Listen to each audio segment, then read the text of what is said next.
नमस्कार। देश प्रदेश की खबरों में आपका स्वागत है और मैं आपके साथ प्रिया बिस्ट। बुलेटिन की शुरुआत करते हैं। मुख्यमंत्री हेमंत सोरेन ने बांधगाड़ी दुर्गा पूजा समिति, दीपाटोली और हीरामती मंदिर दुर्गा पूजा समिति समेत लालपुर के पूजा पंडाल का विधिवत अनावरण किया है।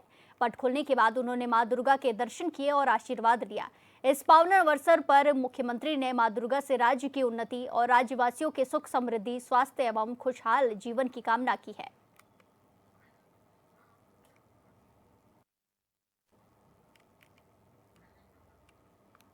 ये तस्वीरें आपको दिखाई जा रही है जहां रांची में पूजा पंडाल का सीएम ने अनावरण किया है। इसी के साथ दुर्गा पूजा में वो सम्मिलित हुए और दुर्गा पूजा कर मां से आशीर्वाद भी लिया है। राज्यवासियों की उन्नति और सुख समृद्धि, स्वास्थ्य एवं खुशहाली की कामना भी की है। तस्वीरों में आप देख सकते हैं, सीधे रांची से आपको तस्वीरें दिखाई जा रही हैं जहां मुख्यमंत्री हेमंत सोरेन शामिल हुए हैं। पूजा पंडाल का अनावरण किया गया है। इसी के साथ हेमंत सोरेन ने दुर्गा पूजा में भाग लिया, दुर्गा माँ की पूजा अर्चना की। इसी के साथ प्रदेशवासियों की सुख समृद्धि की कामना की है। देखिए, सबका श्रद्धा है, सबका अपना अपना इस उत्सव को मनाने का तरीका है। कई सारे लोग अलग अलग अपनी भाव्यता, अलग अलग स्वरूप में पंडालों को अपना रूप दे रखा है और बहुत ही खूबसूरत, बहुत ही आकर्षक, मनमोहक चीजें लोगों ने बनाई है। मैं समिति वालों को ढेर सारी शुभकामनाएं देता हूं और पूरे जितने भी झारखंड की पूजा समिति हैं, सभी लोगों को कि आप सब लोग इस विपरीत परिस्थिति में भी, जहां मौसम बहुत खराब होने के बावजूद ये लोग लगातार इस पूजा को संपन्न करने में लगे हैं और श्रद्धालुओं की, भक्तों की भी भीड़ आप देख रहे हैं। कहीं मनोबल में कोई। इसी के साथ खबरों में आगे बढ़ते हैं। रांची में इन दिनों दुर्गा पूजा की धूम देखने को मिल रही है। देश में हुए पहलगाम आतंकी हमले और भारत की ओर से चलाए गए ऑपरेशन सिंदूर की थीम पर आधारित पूजा पंडाल बूटी मोड़ चौक पर बनाया गया है, जो दर्शकों के लिए काफी ज्यादा आकर्षण का केंद्र बना हुआ है।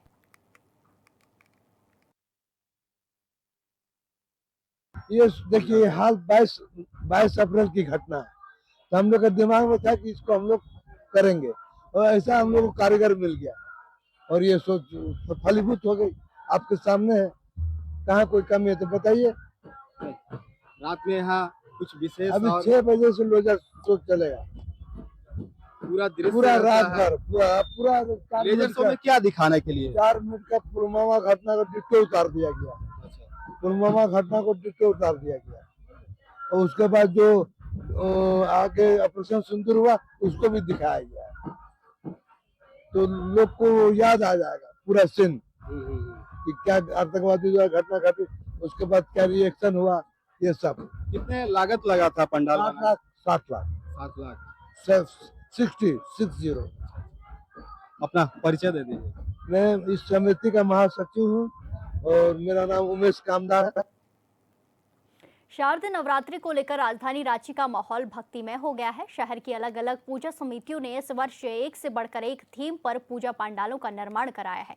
किसी पंडाल में लोक कला की झलक तो कहीं काल्पनिक भव्य मंदिर का प्रारूप देखने को मिल रहा है।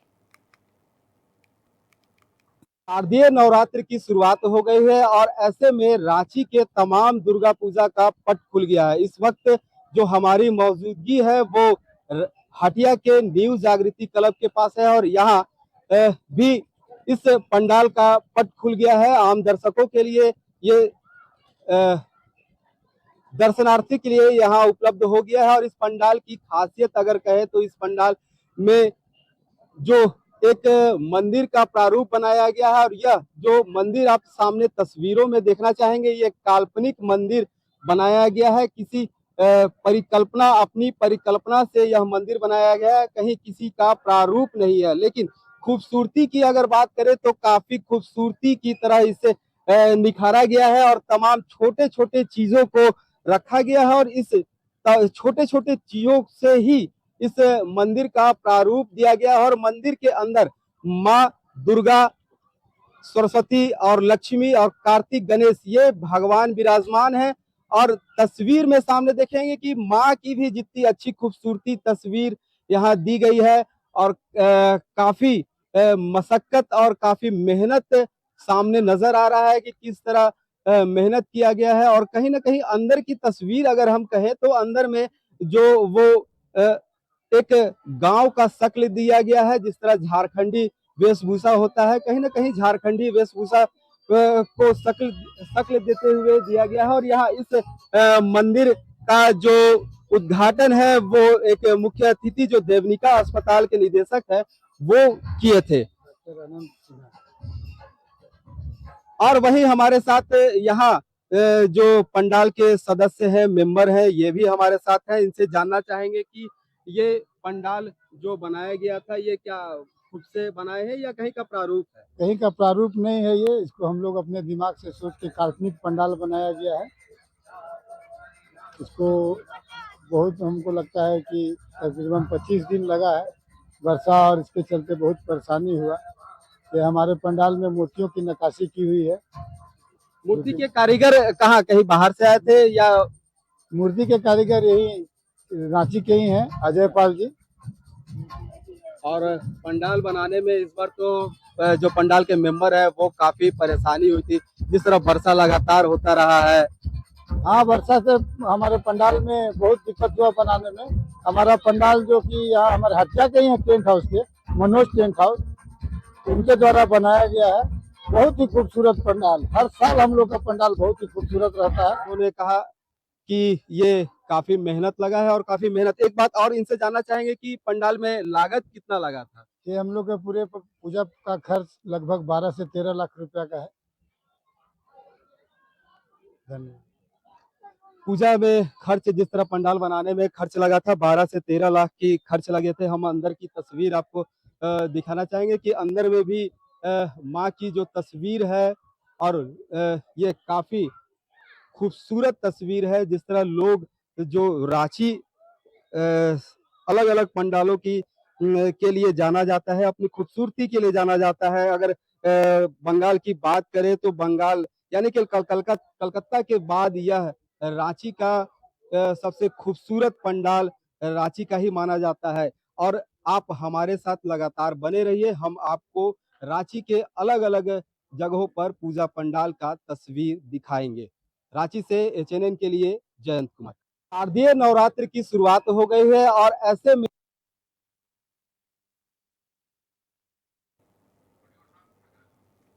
मुख्य अतिथि सिर्फ एक बहाना है आने का। यहाँ पे माता के दरबार में जो आता है बराबर होता है। बड़ी खुशी की बात है कि बारिश से भी किसी का जोश कम नहीं हुआ है। धार्मिक बातें होनी है, धर्म संकट में है, धर्म से आगे बढ़ना है, सनातन धर्म का पालन करना है। भगवान ने चाहा तो अगले साल और जोर से होगा। थोड़ा हमने भी न्यू जागृति क्लब को ये बोला है कि मंदिर से हट के भी कुछ काम करें समाज के लिए। ये लोग काम करेंगे। देवनिका हॉस्पिटल इनके साथ है। धन्यवाद। सर, आप डॉक्टर हैं, भगवान धरती पर आपको दूसरा भगवान कहा जाता है। नहीं, ऐसा कोई नहीं है। भगवान भी कहीं ना कहीं उनसे मांगते हैं, आपके पास ही पहुंचते हैं, आप लोगों की सेवा करते हैं। हम लोग भी मांगने आए हैं कि गलतियां हमसे कम हो किसी की सेवा करने में। कोई डॉक्टर भगवान नहीं होता है। जो अच्छा लगता है, जितनी हमने पढ़ाई की है उस काबिलियत से हम लोग अपना काम करते हैं। इसी के साथ खबरों में आगे बढ़ते हैं। तमिलनाडु में प्रसिद्ध अभिनेता और राजनेता विजय की राजनीतिक रैली में भगदड़ हुई, जिसको लेकर झारखंड शैक्षिक कांग्रेस के राज्य अध्यक्ष डॉक्टर प्रसाद पासवान ने कहा कि इस हादसे में कम से कम 36 लोगों की मौत हो गई है, जिसमें से 8 बच्चे और 16 महिलाएं भी शामिल हैं और 40 अन्य लोग घायल हुए हैं। उन्होंने पीड़ित परिवार के प्रति अपनी संवेदनाएं व्यक्त की हैं। तमिलनाडु में प्रसिद्ध अभिनेता और राजनेता विजय की राजनीतिक रैली में हुए भगदड़ की खबर सुनकर मुझे गहरा दुख हुआ, जिसमें कम से कम 36 लोगों की मृत्यु हो गई है, जिनमें 8 बच्चे और 16 महिलाएं शामिल हैं और 40 अन्य घायल हो गए हैं। दुख के इस घड़ी में मैं उन सभी लोगों के प्रति अपनी गहरी संवेदनाएं व्यक्त करता हूं। जो इस पीड़ा से प्रभावित हुए हैं, मैं ईश्वर से प्रार्थना करता हूं कि वह सभी के इस दुख को साहस करने की शक्ति प्रदान करें और दिवंगत आत्माओं को शांति दें। इस कठिन समय में मेरी संवेदनाएं सभी प्रभावित परिवारों और व्यक्तियों के साथ है। भगवान उन्हें संबल और शांति प्रदान करें।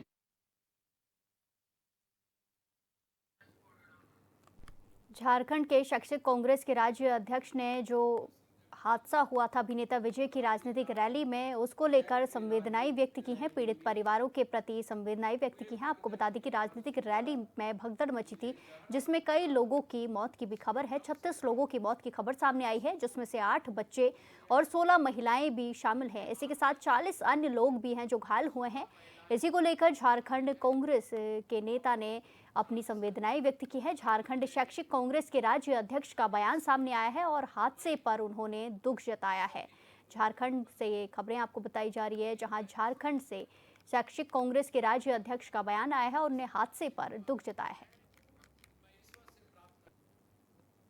इसी के साथ खबरों में आगे बढ़ते हैं। जोबट के विधायक सोना पटेल ने प्रदेश की राजनीति में हलचल मचा दी है। उन्होंने कैबिनेट मंत्री नागर सिंह चौहान समेत 3 अन्य लोगों के खिलाफ अलीराजपुर कोतवाली में गंभीर शिकायत दर्ज कराई है। शिकायत में आरोप लगाया गया है कि 26 सितंबर 2025 को social media platform WhatsApp group और फेसबुक के माध्यम से उनके खिलाफ गलत और आपत्तिजनक संदेश फैलाए गए। इन संदेशों में विधायक पटेल को दारू माफिया का संरक्षक, आपराधिक परिवार का सहयोगी बताया गया है। उन्हें हत्या, बलात्कार और अपहरण जैसे संगीन अपराधों से जोड़ने की कोशिश की जा रही है।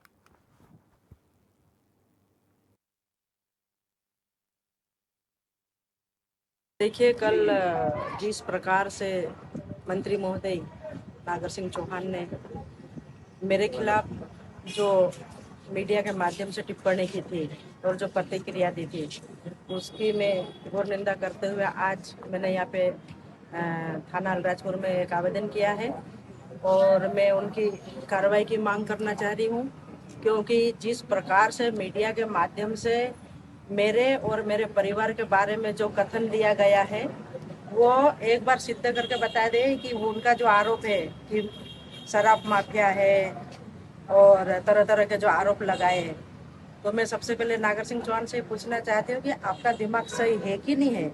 आपको मेरे से इतनी डर क्यों लगती है? बताओ कि शराब माफिया कौन है?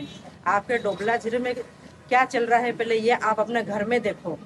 दूसरे के ऊपर ब्लेम लगाने से पहले सोच समझ के ब्लेम लगाइए।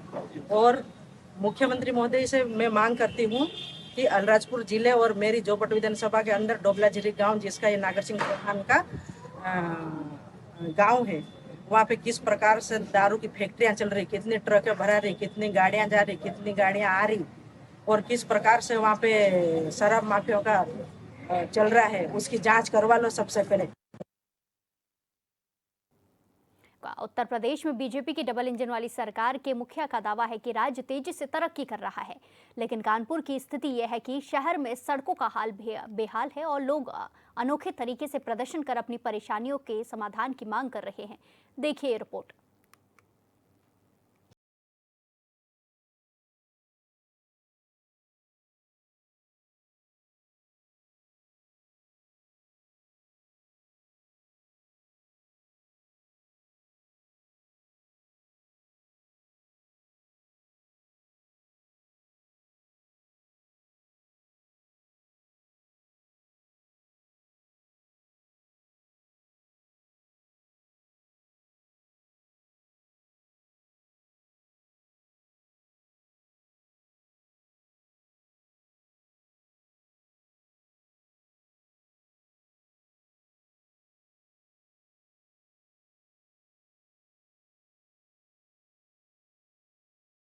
वर्षों से इस रामलीला का आयोजन इस क्षेत्र में होता आ रहा है, परंतु जो है अभी जो फिलहाल आप इस रोड की दशा देख रहे होंगे, यहाँ रामलीला के साथ साथ आम पब्लिक को, आम जनता को इतनी कठिनाइयों का सामना झेलना पड़ रहा है। अभी तो हम लोग, हमारे संरक्षक जी जो है झांकियों की बात कर रहे थे। वास्तव में हम लोग यहाँ पे झांकियां निकाला करते हैं, परंतु रथ को निकलने उकलने में इतनी दिक्कतें हो रही हैं। उसके बावजूद यहाँ की जो क्षेत्रीय जनता है जो निकल रही है, आए दिन कहीं एक्सीडेंट हो जा रहा है, कोई बच्चा गिर जा रहा है, कोई बाइकें गिर जा रही हैं। प्रातः अक्सर एक्सीडेंट होते मतलब दिख रहे हैं आप। कानपुर में श्री दुर्गा सार्वजनिक रामलीला नवयुवक कमेटी के सदस्यों ने नगर निगम की उदासीनता के खिलाफ भगवान का ही सहारा ले लिया।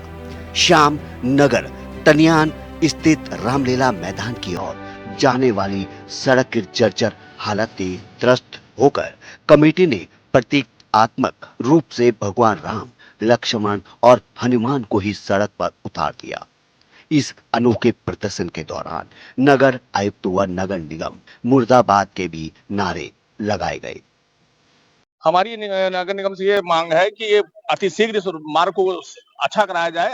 2 अक्टूबर को दशहरा है, उसके बाद 3 तारीख को हमारी भारत यात्रा निकलेगी और इसीलिए इस परिस्थितियों को देखते हुए जल्द से जल्द इस मार्ग को दुरुस्त कराया जाए। कमेटी के संरक्षक व पूर्व पार्षद राजीव सेतिया और संयोजक गौरव सेतिया ने बताया कि रामलीला पिछले 75 वर्षों से लगातार आयोजित की जा रही है। इस वर्ष भी मंचन शुरू होने से पहले नगर आयुक्त सहित नगर निगम के कई अधिकारियों को ज्ञापन सौंपकर सड़क की दयनीय स्थिति से अवगत कराया गया था। इसके बावजूद नगर निगम प्रशासन ने इस पर कोई ध्यान नहीं दिया। मुख्य मार्ग जिससे इतनी ज्यादा दिक्कतें हो रही है, अगर ये 2 दिन 48 घंटे के अंदर ये मुख्य मार्ग को सही नहीं किया गया तो हम लोग रामलीला को बंद कर देंगे और ये इसका ठीकरा नगर आयुक्त को ऊपर जाए।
इसी के साथ खबरों में आगे बढ़ते हैं। एशिया कप में भारत की जीत ने झांसी की गलियों को रंगीन कर दिया है। क्रिकेट प्रेमियों ने जैसे ही जीत की खबर सुनी, पूरा शहर जश्न में डूब गया। आतिशबाजी से आसमान रोशन हो उठे और चारों तरफ भारत माता की जय और इंडिया इंडिया के नारे गूंजने लगे। युवाओं ने डीजे की धुन पर जमकर डांस किया, मानो क्रिकेट सिर्फ खेल नहीं बल्कि जज्बात बन गए हों। लोग एक दूसरे को मिठाई खिलाते और तिरंगे के साथ झूमते दिखे।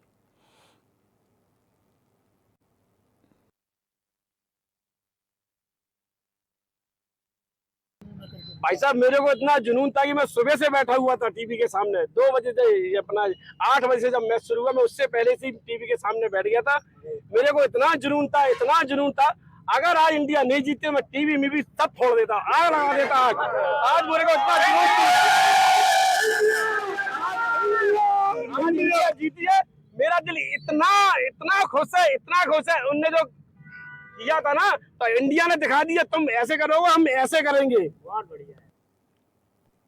मुजफ्फरनगर की मीरापुर पुलिस की बदमाशों के साथ मुठभेड़ हुई, जिस दौरान 1 लाख रुपए का इनामी बदमाश पुलिस की गोली लगने से घायल हो गया, जबकि अन्य बदमाश मौके से फरार हो गए। इस दौरान एक पुलिसकर्मी भी गोली लगने से घायल हुआ है।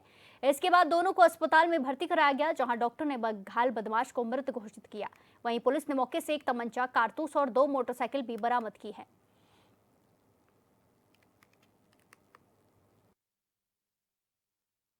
देखिए, नईम कुरैशी नाम का बदमाश था। लगभग 40 साल, 38 से 40 साल इसकी उम्र बताई जाती है और इसके खिलाफ 35 मुकदमे अभी भी, और इसके अलावा मतलब अभी 35 ऑफिशियली हमारे पास अवेलेबल है। इसका रिकॉर्ड जो है 35 मुकदमे से 20 लूट है और 6 मर्डर के केस है। आप समझ सकते हैं कितना शातिर बदमाश था।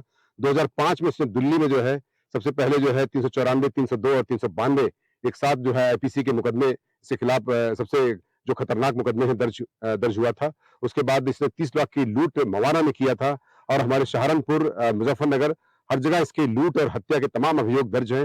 ये शातिर बदमाश था, एचएस था, खालापार का इसका मूल निवास था, लेकिन मीरापुर में लुक छिप के रह रहा था। पुलिस को टिप ऑफ मिलता है इसके बारे में और ये हमारे यहाँ अभी 2025 से एक लूट में 5 महीने में छूट किया था, फिर इसने लूट कर लिया था। तो 2025 से फिर ये वांछित चल रहा था और 1 लाख का इनाम इसके ऊपर निर्धारित था, जिसके आधार पर इसकी पुलिस सरगर्मी से इसकी तलाश कर रही थी।